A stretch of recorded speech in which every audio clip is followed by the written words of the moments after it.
ಮಠಾಧಿಪತಿಗಳ ಒಕ್ಕೂಟ, ಬಸವ ಕಲ್ಯಾಣ ಸಮಸ್ತ ಬಸವಪುರ ಸಂಘಟನೆಗಳ ಸಹಯೋಗದಲ್ಲಿ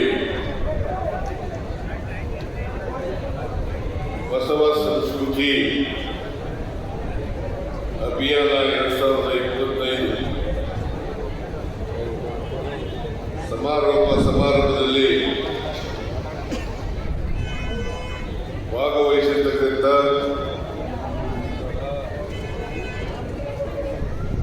ಪರಮ ಪೂಜ್ಯ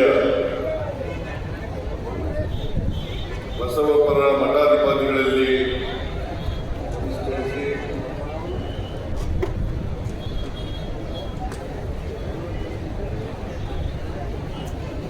ಈ ಸಮಾರಂಭದಲ್ಲಿ ಭಾಗವಹಿಸಿರ್ತಕ್ಕಂಥ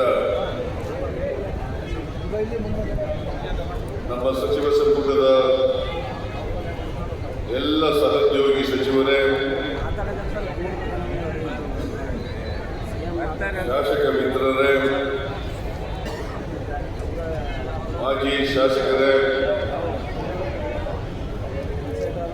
ಇತರೆ ಆಹ್ವಾನಿತ ಗಣ್ಯರೇ,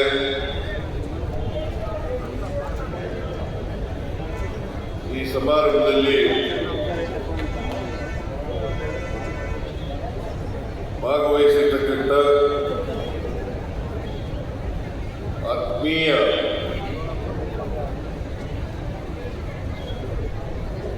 ಎಲ್ಲ ಬಸವ ಅಭಿಮಾನಿಗಳೇ, ಸ್ನೇಹಿತರೇ,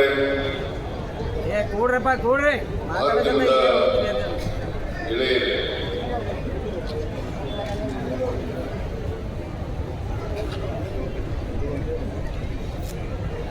ಇವತ್ತು ನನಗೆ ಬಸವಪುರ ಮಠಾಧಿಪತಿಗಳು ಮತ್ತು ಬಸವ ಕಲ್ಯಾಣ ಸಮಸ್ತ ಬಸವಪುರ ಸಂಘಟನೆಗಳ ಒಕ್ಕೂಟದವರು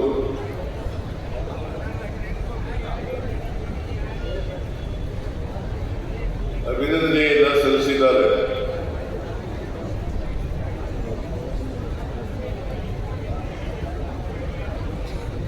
ಕಾರಣ ಯಾಕಪ್ಪ ಅಂತಂದ್ರೆ,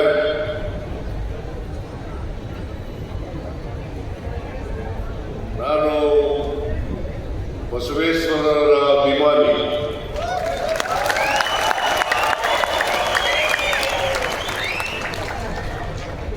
ಅವರ ತತ್ವ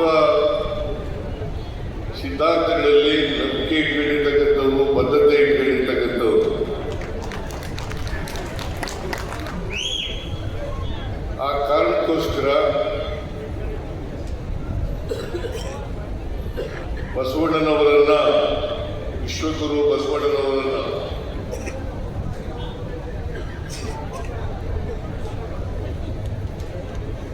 ಸಾಂಸ್ಕೃತಿಕ ನಾಯಕ ಅಂತೇಳಿ ನಮ್ಮ ಸರ್ಕಾರ ನಾಮಕರಣವನ್ನು ಮಾಡಿದೆ.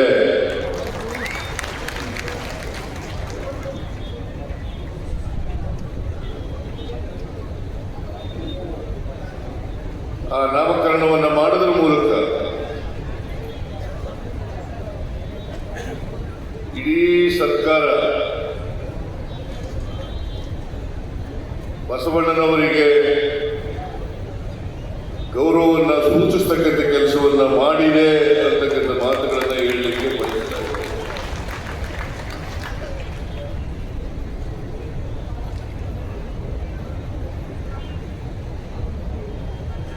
ಬಸವಣ್ಣವರ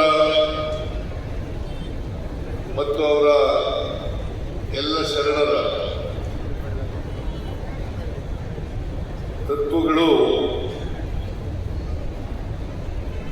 ಎಂದೆಂದಿಗೂ ಪ್ರಸ್ತುತ.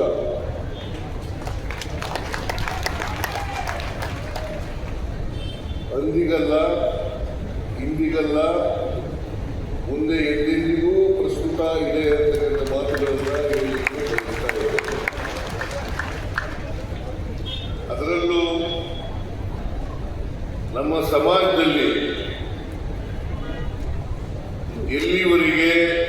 ಜಾತಿ ವ್ಯವಸ್ಥೆ ಇರುತ್ತದೆ. ಎಲ್ಲಿವರೆಗೆ ಮೇಲು ಕೀಳು ಅಂತಕ್ಕಂಥದ್ದು ಇರ್ತದೆ, ಎಲ್ಲಿವರೆಗೆ ಚಿತ್ರವರ್ಣ ವ್ಯವಸ್ಥೆ ಇರ್ತದೆ, ಅಲ್ಲಿವರೆಗೂ ಕೂಡ ಇದು ಬಸವಣ್ಣನವರ ತತ್ವಗಳು, ಬಸವಾದಿ ಶರಣರ ತತ್ವಗಳು ಅತ್ಯಂತ ಪ್ರಸ್ತುತ ಅಂತಕ್ಕಂಥ ಮಾತುಗಳನ್ನು ಹೇಳಲಿಕ್ಕೆ ಬಯಸ್ತಾ ಇದ್ದೇನೆ. ಬಸವಾದಿ ಶರಣರು ಸಮಾಜದಲ್ಲಿ ಜಾತಿ ರಹಿತವಾದಂಥ, ವರ್ಗರಹಿತವಾದಂಥ, ಸಮಾನತೆಯಿಂದ ಕೂಡಿರ್ತಕ್ಕಂಥ ಮಾನವ ಸಮಾಜದ ನಿರ್ಮಾಣದ ಕನಸನ್ನು ಕಂಡಿದ್ರು ಅಂತಕ್ಕಂಥದ್ದನ್ನು ನಾವು ಯಾವತ್ತೂ ಕೂಡ ಮರೆಯಲಿಕ್ಕೆ ಸಾಧ್ಯ ಇಲ್ಲ. ನಾವೆಲ್ಲರೂ ಕೂಡ ಮೂಲತಃ ಮಾನವರು, ಆಮೇಲೆ ಭಾರತೀಯರು.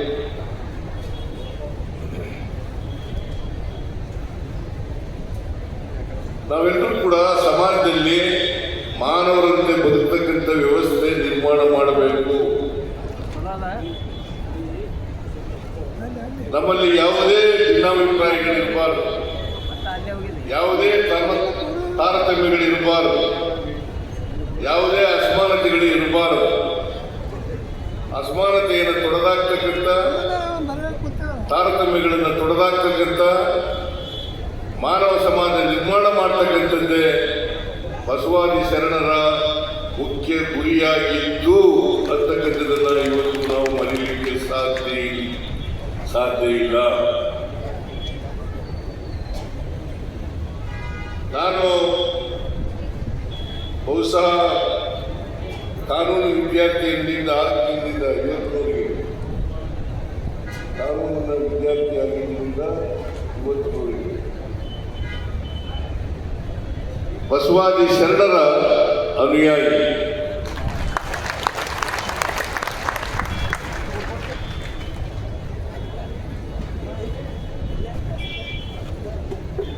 ಬಾಬಾ ಸಾಹೇಬ್ ಅಂಬೇಡ್ಕರ್ ಅವರು ಕೂಡ ನಮ್ಮ ಸಂವಿಧಾನದಲ್ಲಿ ಪ್ರಿಯಾಂಬಲ್ನಲ್ಲಿ ಬಸವಾದಿ ಶರಣರು ಹೇಳಿದಂಥ ವಿಚಾರಗಳನ್ನೇ ಅಳವಡಿಸಿದ್ದಾರೆ.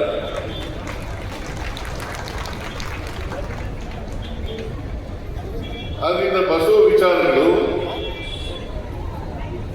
ಸಂವಿಧಾನದ ವಿಚಾರಗಳು ಹೆಚ್ಚು ಕಡಿಮೆ ಒಂದೇ ಆಗಿದ್ದಾವೆ ಅಂತಕ್ಕಂಥ ಮಾತುಗಳನ್ನು ನಾವು ಮರೆಯಲಿಕ್ಕೆ ಸಾಧ್ಯ ಇಲ್ಲ.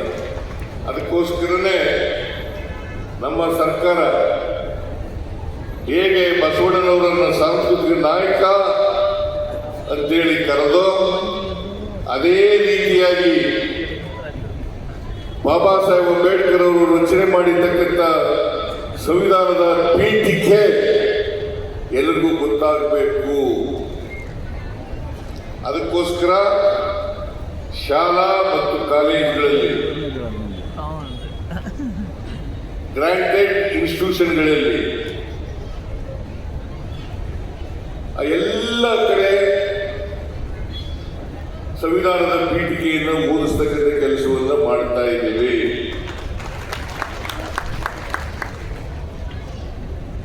ಎಲ್ಲರೂ ದೇಶದ 143 ಕೋಟಿ ಜನ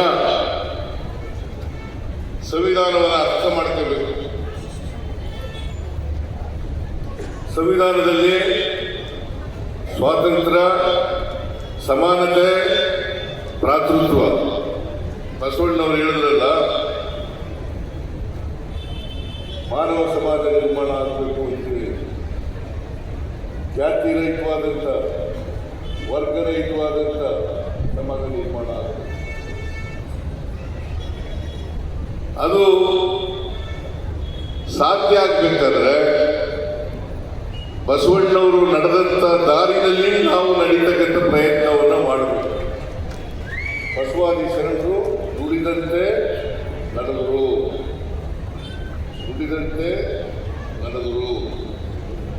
ನಾವು ಕೂಡ ನಡೀತಕ್ಕಂಥ ಪ್ರಯತ್ನವನ್ನ ಮಾಡಬೇಕು. ನುಡಿದಂತೆ ನಡೆಯುವ ಪ್ರಯತ್ನವನ್ನ ಮಾಡಬೇಕು.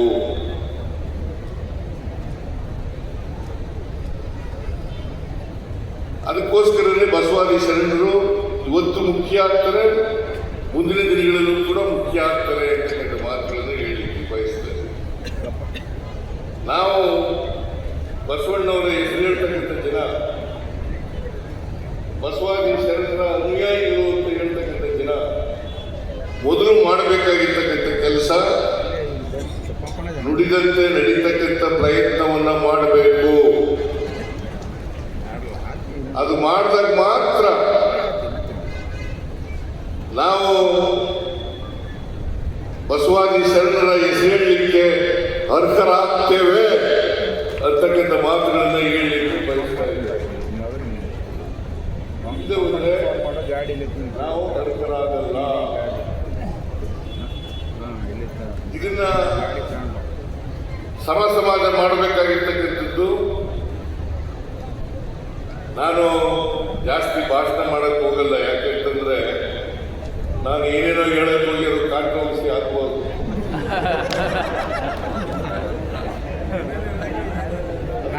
ಜಾಸ್ತಿ ಭಾಷಣ ಮಾಡಕ್ ಹೋಗಲ್ಲ. ಹೇಳಿ ಕೇಳಿ ನಮ್ಮ ಸಮಾಜದಲ್ಲಿ ಜಾತಿ ವ್ಯವಸ್ಥೆ ಇದೆ, ಅನೇಕ ಧರ್ಮಗಳಿದ್ದಾವೆ, ಅನೇಕ ಜಾತಿಗಳಿದ್ದಾವೆ.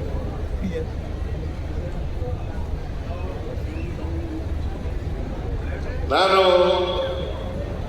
ಒಂದು ಮಾತನ್ನ ಈ ಸಂದರ್ಭದಲ್ಲಿ ಹೇಳಲಿಕ್ಕೆ ಬಯಸ್ತಾ ಇದ್ದೇನೆ. ನಾವೆಲ್ಲರೂ ಶೂದ್ರರು.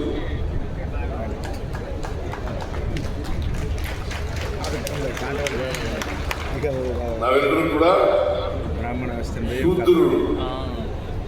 ಚತುರ್ಣ ವ್ಯವಸ್ಥೆಯಲ್ಲಿ 4ನೇ ಸ್ಥಾನ ನಮಗೆ. ಚತುರ್ವರ್ಣ ವ್ಯವಸ್ಥೆಯಲ್ಲಿ 4ನೇ ಸ್ಥಾನ. ಬ್ರಾಹ್ಮಣರು ಮೇಲ್ಗಡೆ, ವೈಶ್ಯರು 2ನೇವರು, ಕ್ಷತ್ರಿಯರು, ಶೂದ್ರರು, ಈಗ ಪಂಚಮರು ಅಂತ ಆಗ್ತಿದೆ. ನಾವೆಲ್ಲ ಒಂದೇ, ಯಾವುದೇ ಜಾತಿಗಳಿಗೂ ಕೂಡ ನಾವೆಲ್ಲ ಒಂದೇ. ಅದಕ್ಕೋಸ್ಕರ ಬಾಬಾ ಸಾಹೇಬ್ ಅಂಬೇಡ್ಕರ್ ಅವರು ಒಂದು ಮಾತನ್ನ ಹೇಳ್ತಾರೆ. ಯಾವಾಗ ಅಂತಂದ್ರೆ 1949 ನವೆಂಬರ್ 25ನೇ ತಾರೀಕು 1949 ನವೆಂಬರ್ 25ನೇ ತಾರೀಕು ನಮ್ಮ ಸಂವಿಧಾನ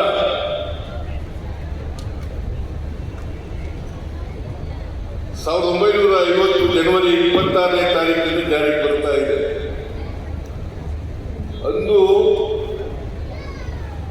ನಾವು ವೈರುಧ್ಯತೆ ಇರ್ತಕ್ಕಂಥ ಸಮಾಜಕ್ಕೆ ಕಾಲಿಡ್ತಾ ಇದ್ದೀವಿ. ವೈರುಧ್ಯತೆ ಇರ್ತಕ್ಕಂಥ ಸಮಾಜಕ್ಕೆ ಕಾಲಿಡ್ತಾ ಇದ್ದೀವಿ. ನಮ್ಮ ಸಮಾಜದಲ್ಲಿ ಆರ್ಥಿಕ ಅಸಮಾನತೆ ಇದೆ, ಸಾಮಾಜಿಕ ಅಸಮಾನತೆ ಇದೆ, ಶೈಕ್ಷಣಿಕ ಅಸಮಾನತೆ ಇದೆ, ರಾಜಕೀಯ ಅಸಮಾನತೆ ಇದೆ.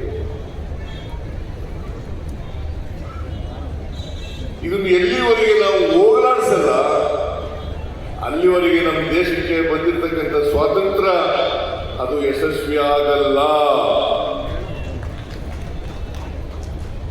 ಯಾರು ಅಸಮಾನತೆಯಿಂದ ನರಳ್ತಾ ಇದ್ದಾರೆ ಆರ್ಥಿಕವಾಗಿ, ಸಾಮಾಜಿಕವಾಗಿ, ಆ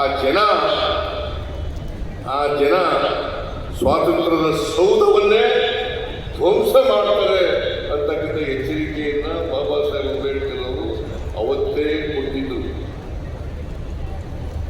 ಬಾಬಾ ಸಾಹೇಬ್ ಅಂಬೇಡ್ಕರ್ ಅವರು ಅವತ್ತೇ ನಮಗೆ ಎಚ್ಚರಿಕೆಯ ಗಂಟೆಯನ್ನ ಬಾರಿಸಿದ್ರು. ಅದನ್ನು ನಾವು ಅರ್ಥ ಮಾಡ್ಕೋಬೇಕಾಗ್ತದೆ. ಅದಕ್ಕೋಸ್ಕರನೇ ನಾನು ಬಸವಾದಿ ಶರಣರು ಹೇಳಿರ್ತಕ್ಕಂಥ ವಿಚಾರಗಳಿದ್ದಾವಲ್ಲ, ಇವು ನಮ್ಮ ಸರ್ಕಾರ ಕೂಡ ಇದನ್ನ ಅವರ ಮಾರ್ಗದಲ್ಲಿ ನಡೀತಕ್ಕಂಥ ಪ್ರಯತ್ನವನ್ನು ಮಾಡಬೇಕು ಅಂತ ಹೇಳಿ ನಾನು ತೀರ್ಮಾನ ಮಾಡಿ, ನಾನು ಮುಖ್ಯಮಂತ್ರಿ ಆದದ್ದು 2013 ಮೇ 13ನೇ ತಾರೀಕು ಅವತ್ತು ಬಸವ ಜಯಂತಿ ಅವತ್ತು 2013 ಮೇ 13 ಅವತ್ತು ಬಸವ ಜಯಂತಿ. ಅವತ್ತೇ ರಾಜ್ಯಪಾಲರಿಗೆ ಹೇಳಿದೆ, ನಾನು ಬಸವ ಜಯಂತಿ ದಿನ ಓದ್ ತಗೊಳ್ತೀನಿ, ಪ್ರಮಾಣ ವಚನ ಸ್ವೀಕಾರ ಮಾಡ್ತೀನಿ ಅಂತ ಹೇಳಿದೆ. ಅವತ್ತೇ ಪ್ರಮಾಣ ವಚನ ಸ್ವೀಕಾರ ಮಾಡಿದೆ. ಅವತ್ತು ನಾನು ತೀರ್ಮಾನ ಮಾಡಿದೆ, ಬಸವಾದಿ ಶರಣರು ಹಾಕಿಕೊಟ್ಟಿರ್ತಕ್ಕಂಥ ಮಾರ್ಗದರ್ಶನದಲ್ಲಿ ನಮ್ಮ ಸರ್ಕಾರ ನಡೆಸ್ತಕ್ಕಂಥ ಪ್ರಾಮಾಣಿಕ ಪ್ರಯತ್ನವನ್ನು ಮಾಡಬೇಕು. ಅದಕ್ಕೋಸ್ಕರನೇ ಅನೇಕ ಭಾಗ್ಯಗಳನ್ನು ಕೊಟ್ಟದ್ದು ಬಾಬಾ ಸಾಹೇಬ್ ಅಂಬೇಡ್ಕರ್ ಅವರು ಹೇಳಿದ್ರಲ್ಲ, ಬಸವಣ್ಣ ಹೇಳಿದ್ರಲ್ಲ, ಜಾತಿ ರಹಿತವಾದಂಥ ಸಮಾಜವನ್ನು ನಿರ್ಮಾಣ ಮಾಡಬೇಕು, ವರ್ಗರಹಿತವಾದಂಥ ಸಮಾಜವನ್ನು ನಿರ್ಮಾಣ ಮಾಡಬೇಕು, ಎಲ್ಲರಿಗೂ ಸಮಾನ ಅವಕಾಶಗಳನ್ನು ಕಲ್ಪಿಸ್ಕೊಡ್ಬೇಕು ಅಂತಕ್ಕಂಥ ತೀರ್ಮಾನವನ್ನು ಮಾಡಿದೆ. ಎಲ್ರಿಗೂ ಸಮಾನ ಅವಕಾಶಗಳಿರಬೇಕು. ಯಾರು ಕೂಡ ಜಾತಿಯಿಂದ ದೊಡ್ಡವರಾಗಲಿಕ್ಕೆ ಸಾಧ್ಯ ಇಲ್ಲ, ಜಾತಿಯಿಂದ ಬುದ್ಧಿವಂತರಾಗಲಿಕ್ಕೆ ಸಾಧ್ಯ ಇಲ್ಲ.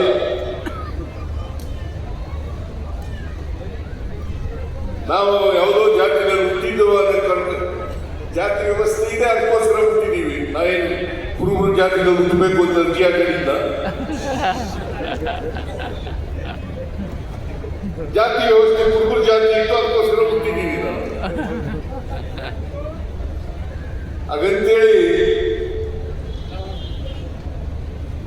ನಾನು ವಿದ್ಯೆ ಕಲೀಲಿಕ್ಕೆ ಅನರ್ಹ, ನನಗೆ ಪ್ರತಿಭೆ ಇಲ್ಲ ಅಂತ ಹೇಳ್ತಕ್ಕಂಥದ್ದು ಇದೆಯಲ್ಲ, ಇದು ಪಟ್ಟಭದ್ರರು ಹೇಳ್ತಕ್ಕಂಥ ಮಾತುಗಳು ಅಂತಕ್ಕಂಥದ್ದನ್ನ ಅರ್ಥ ಮಾಡಿ. ಹುಟ್ಟಿನಿಂದ ಯಾರು ಕೂಡ ದೊಡ್ಡವರಾಗಲಿಕ್ಕೆ ಸಾಧ್ಯ ಇಲ್ಲ. ಅವರ ವ್ಯಕ್ತಿತ್ವದ ಮೇಲೆ ದೊಡ್ಡವರಾಗಲು.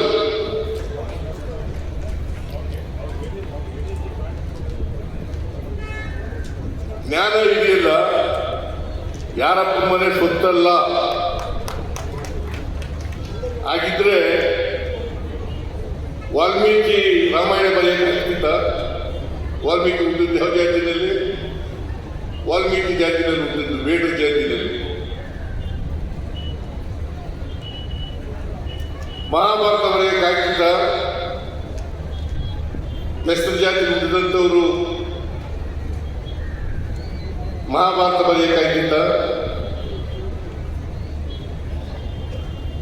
ದಲಿತ ಜಾತಿ ಹುಟ್ಟಿದಂಥವರು ಸಂವಿಧಾನ ಬರೆಯಲಿಕ್ಕೆ ಸಾಧ್ಯ ಆಗ್ತಿಲ್ಲ. ಆದ್ರಿಂದ ನಾವು ತಿಳ್ಕೋಬೇಕಾಗಿರ್ತಕ್ಕಂಥದ್ದು, ಜ್ಞಾನ ಯಾರ ಸೊತ್ತು ಅಲ್ಲ, ಅವಕಾಶಗಳು ಸಿಗಬೇಕು.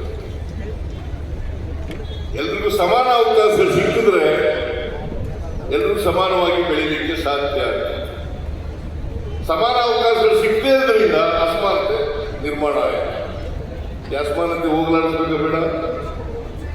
ಅದಕ್ಕೋಸ್ಕರ ಬಸವಣ್ಣವರು ಹೇಳಿದಂಥ, ಅಂಬೇಡ್ಕರ್ ಹೇಳಿದಂಥ, ಬುದ್ಧ ಹೇಳಿದಂಥ, ಮಹಾತ್ಮ ಗಾಂಧಿ ಹೇಳಿದಂಥ ವಿಚಾರಗಳಲ್ಲಿ ನಂಬಿಕೆ ಇಟ್ಟು ಕೆಲಸ ಮಾಡ್ತಕ್ಕಂಥ ಪ್ರಯತ್ನವನ್ನು ಮಾಡಬೇಕು.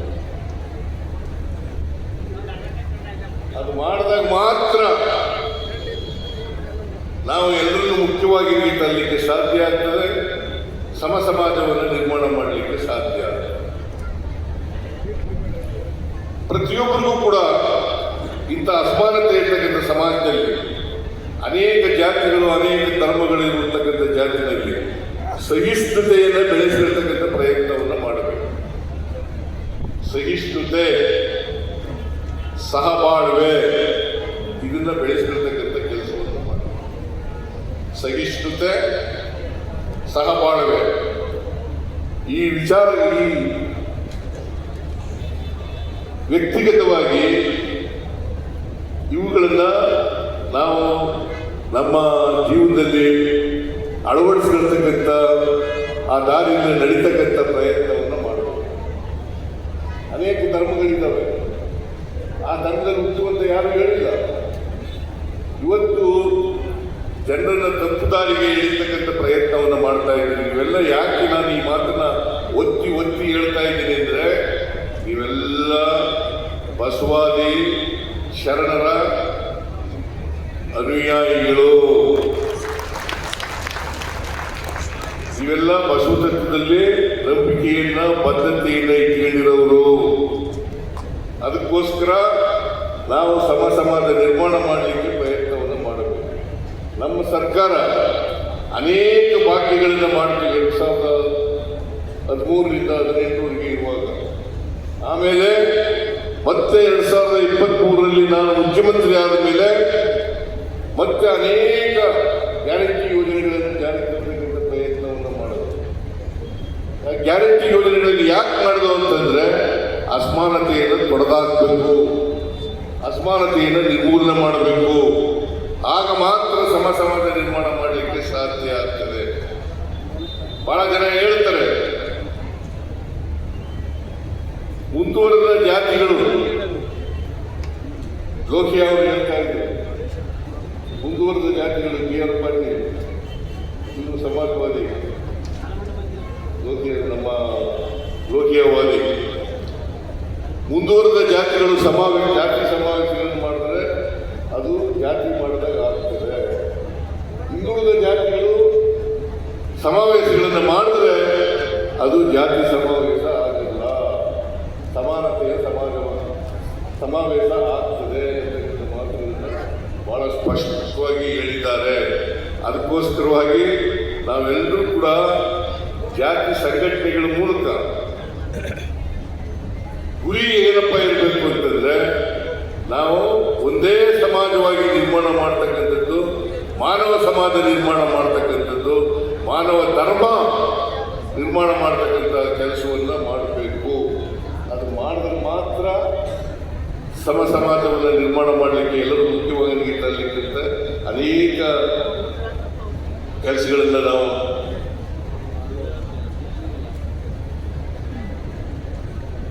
ಅದಕ್ಕೆ ಬಸವಾದಿ ಶರಣರು ನಮ್ಮ ಜಾತಿ ವ್ಯವಸ್ಥೆ ಹೇಗಿದೆಯಪ್ಪ ಅಂತಂದ್ರೆ, ಜಡತ್ವದಿಂದ ಕೂಡಿರ್ತಕ್ಕಂಥ ಜಾತಿ ವ್ಯವಸ್ಥೆ, ಜಡತ್ವದಿಂದ ಕೂಡಿರ್ತಕ್ಕಂಥ ಜಾತಿ ವ್ಯವಸ್ಥೆ. ನಮ್ಮ ಜಾತಿ ವ್ಯವಸ್ಥೆಗೆ ಚಲನೆ ಇಲ್ಲ. ಅದಕ್ಕೆ ಬಸವಣ್ಣವರು ಒಂದು ಹೊಸ ಧರ್ಮವನ್ನೇ ಹುಟ್ಟಾಕಿದ್ರು.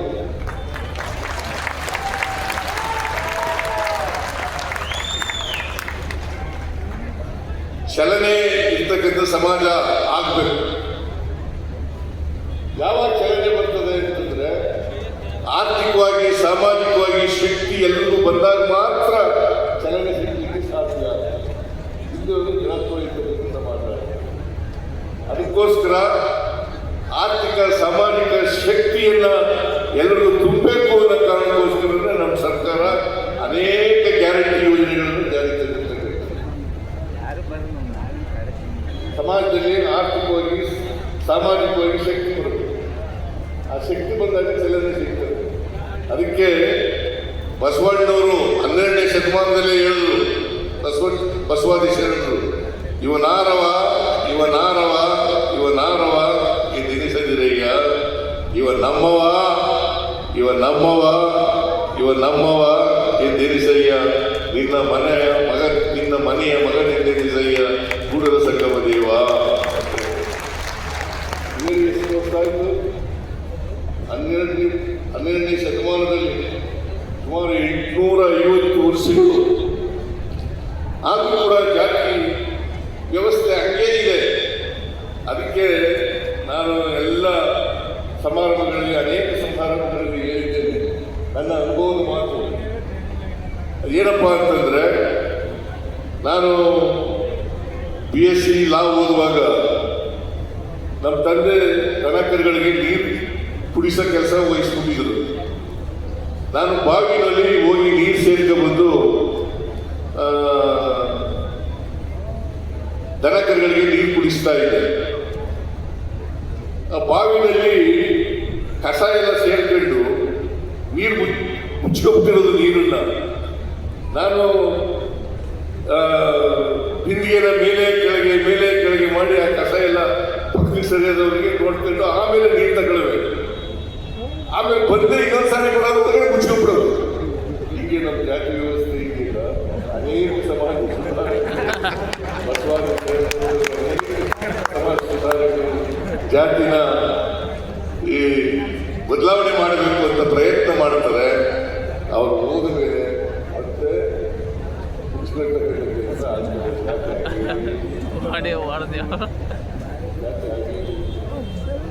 ಅದಕ್ಕೋಸ್ಕರ ನಾವೆಲ್ಲರೂ ಕೂಡ ಪ್ರಯತ್ನ ಮಾಡಬೇಕಾಗಿರೋದು ಬದಲಾವಣೆ ಆಗಬೇಕಲ್ಲ, ಸಮಾಜ ಬದಲಾವಣೆ ಆಗಬೇಕಲ್ಲ. ಅದಕ್ಕೋಸ್ಕರ ಬಸವಣ್ಣ ಹೇಳಿದಂಥ ವಿಚಾರಗಳನ್ನ ನಾನು ಇವತ್ತು ನಂಬಿದ್ದೀನಿ, ಅದನ್ನು ಪಾಲನೆ ಮಾಡತಕ್ಕಂಥ ಕೆಲಸವನ್ನು ಮಾಡ್ತಾ ಇದ್ದೀನಿ. ಅದಕ್ಕೋಸ್ಕರನೇ ಮಹಿಳೆಯರು ಕೂಡ ಈಗ ಗೊತ್ತಿನಮ್ಮ ಮಹಿಳೆಯರಿಗೆ ಅಸಮಾನತೆ ಇತ್ತು, ಸಮಾನತೆ ಇರಲಿಲ್ಲ. ಬಸವಣ್ಣನವರು ಒಂದು ಸಮಾನತೆಯನ್ನು ಮಾಡತಕ್ಕಂಥ ಕೆಲಸವನ್ನು ಮಾಡಿದರು. ಅಕ್ಕಮಹಾದೇವಿಯಲ್ಲಿದ್ದಾರಲ್ಲ, ಅವರಿಗೆ ಅನುಭವ ಮಟ್ಟದಲ್ಲಿ ಅವಕಾಶಗಳನ್ನು ಕೊಡ್ತಕ್ಕಂಥ ಕೆಲಸವನ್ನು ಮಾಡಿದರು. ಅದಕ್ಕೋಸ್ಕರನೇ ವಿಜಯಪುರದಲ್ಲಿ ವಿಜಯಪುರದಲ್ಲಿ ಮಹಿಳಾ ವಿಶ್ವವಿದ್ಯಾನಿಲಯಕ್ಕೆ ಅಕ್ಕ ಮಹಾದೇವಿ ವಿಶ್ವವಿದ್ಯಾನಿಲಯ ಅಂತಕ್ಕಂಥ ಹೆಸರನ್ನು ಕೆಲಸ ಮಾಡ್ತಾರೆ.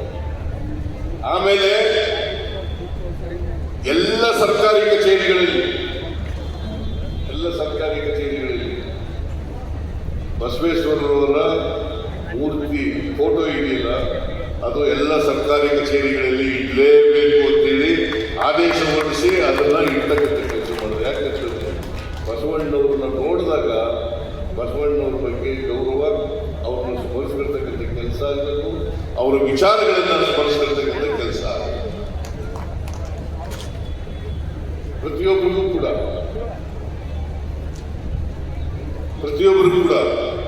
ವಿದ್ಯಾವಂತರು, ವಿಶೇಷವಾಗಿ ವಿದ್ಯಾವಂತರು, ಸರ್ಕಾರಿ ಸೇವೆಯಲ್ಲಿರ್ತಕ್ಕಂಥ ಅವರು ಎಲ್ಲ ಓದಿರ್ತಕ್ಕಂಥ ಜನ, ಅವರು ಸ್ಮರಿಸ್ಕೊಳ್ತಕ್ಕಂಥ ಕೆಲಸವನ್ನು ಮಾಡಬೇಕು. ಆಮೇಲೆ ಸಾಂಸ್ಕೃತಿಕ ನಾಯಕ ಗೋರುಚ ಅವರು ಇಲ್ಲೇ ಕೂತಿದ್ದಾರೆ. ಗೋರುಚ ಅವರ ಅಧ್ಯಕ್ಷತೆಯಲ್ಲಿ ಸಮಿತಿಯನ್ನು ಮಾಡಿದ್ದಾರೆ. ಪುನರುಜ್ಜೀವನ ಮಾಡಬೇಕು ಅನುಭವ ಮಂಟಪ ಪುನರುಜ್ಜೀವನ ಮಾಡಬೇಕು ಅಂತೇಳಿ ಇವರ ಅಧ್ಯಕ್ಷತೆಯಲ್ಲಿ ವರದಿ ಕೊಡಲಿಕ್ಕೆ ಸಮಿತಿಯನ್ನು ಮಾಡಿದೆ. ಅದನ್ನೇ ಹೇಳಿದ್ರು. ಈಗ ಬಸವ ಕಲ್ಯಾಣದಲ್ಲಿ ಈಗ ನಾನು ಆ ವರದಿ ಕೊಟ್ಟ ಮೇಲೆ ನಮ್ಮ ಪಕ್ಷ ಸೋತು ನಾನು ಬಟ್ ಈಗಲೂ ಕೂಡ ಕುಂಠಿತ ನಡೆದಿದೆ. ಮುಂದಿನ ವರ್ಷದೊಳಗಡೆ ಅನುಭವ ಮಂಟಪವನ್ನು ಸಂಪೂರ್ಣಗೊಳಿಸ್ತಕ್ಕಂಥ ಕೆಲಸವನ್ನು ಮಾಡ್ತೇವೆ.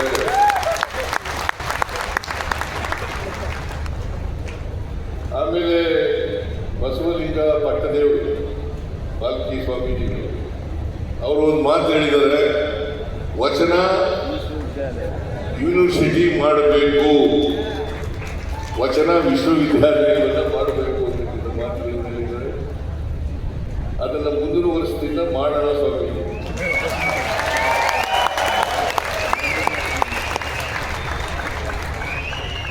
ನಾನು ರಾಜಕೀಯದಲ್ಲಿ ಏನು ಮಾತು ಕೊಡ್ತೇನೆ ಆ ಮಾತುಗಳನ್ನ ನಡೆಸ್ತಕ್ಕಂಥ ಕೆಲಸವನ್ನ ಮಾಡ್ತೇನೆ ಅಂತ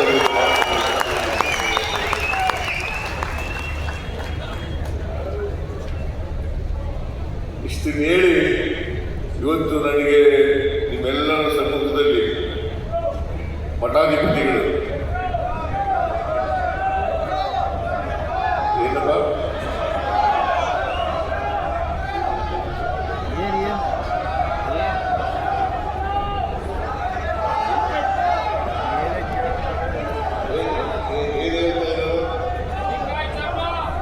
ಮಧ್ಯ ಹಾಗೆ ಮಾತಾಡಬಾರ್ದು.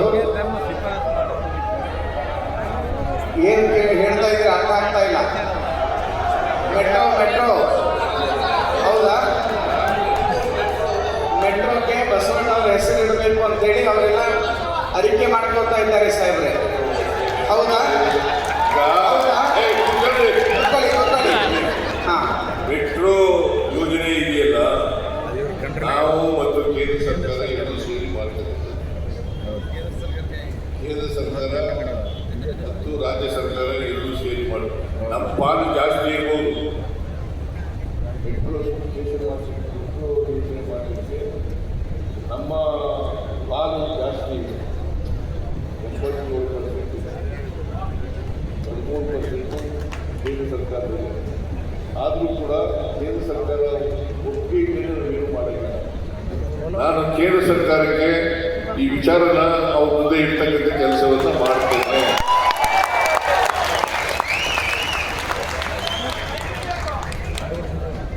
ಬಸವಣ್ಣವರು ಬಗ್ಗೆ ನೀವು ಹೇಳಬೇಕಾಗಿಲ್ಲ, ನೀವು ಒತ್ತಾಯ ಮಾಡಬೇಕಾಗಿಲ್ಲ. ನನಗೆ ಬಸವಲಿಂಗ ಪಟ್ಟದೇವರು ಅವ್ರ ಸ್ವಾಮೀಜಿಗಳು ಮತ್ತು ಅನೇಕ ಸ್ವಾಮೀಜಿಗಳು ಬಂದಿದ್ದರು. ಒಂದು ಬಸವಣ್ಣನವರನ್ನ ಸಾಂಸ್ಕೃತಿಕ ನಾಯಕ ಅಂತ ಮಾಡಬೇಕು ಅಂತ ಹೇಳಿದೆ. ಕೂಡಲೇ ಒಪ್ಪಿಕೊಂಡು ಆದೇಶ ಮಾಡಿದ್ರು.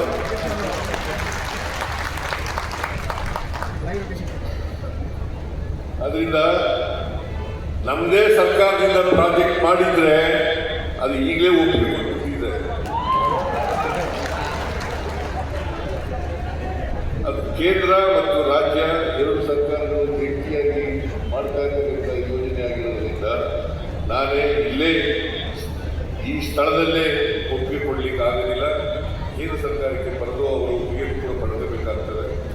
ಆದ್ದರಿಂದ ನೀವು ಹೇಳಿದಂಥ ವಿಚಾರ ಇದೆಯಲ್ಲ, ಇದ್ರ ಬಗ್ಗೆ ನಮ್ಮ ಸರ್ಕಾರ ಗಮನ ಹರಿಸ್ತದೆ.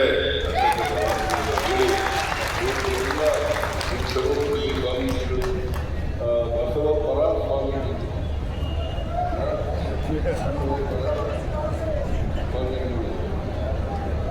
ನೀವೆಲ್ಲ ನನಗೆ ಅಭಿನಂದನೆಯನ್ನು ಸಲ್ಲಿಸಿದ್ದೀರಿ. ಅದಕ್ಕೋಸ್ಕರ ನಿಮ್ಮೆಲ್ಲರಿಗೂ ಕೂಡ ಶರಣಾರ್ಥಿಗಳು.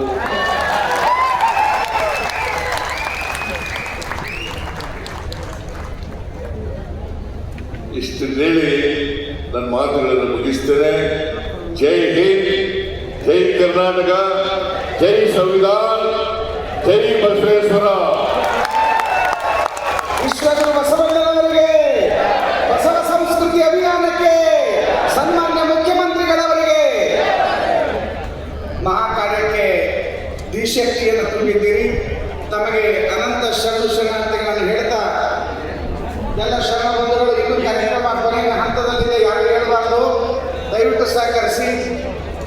ಕಲ್ಯಾಣ ಗೀತೆ ಆಗ್ತದೆ, ಅದಾದಮೇಲೆ ಸಮಾರೋಪ ಆಗ್ತದೆ. ಪೂಜ್ಯರು ಇರುವರು ಮಾತ್ರ ತಮ್ಮ ನುಡಿಗಳನ್ನು ಹೇಳಿ ಮಕ್ಕಳು ಹೇಳೋರಿದ್ದಾರೆ. ದಯವಿಟ್ಟು ಸಹಕರಿಸಬೇಕು ಅಂತ ಹೇಳಿ ನಮ್ಮಲ್ಲಿ ಕೇಳ್ಕೊಳ್ತೇನೆ. ಕೂತ್ಕೊಳ್ರಿ ದಯವಿಟ್ಟು.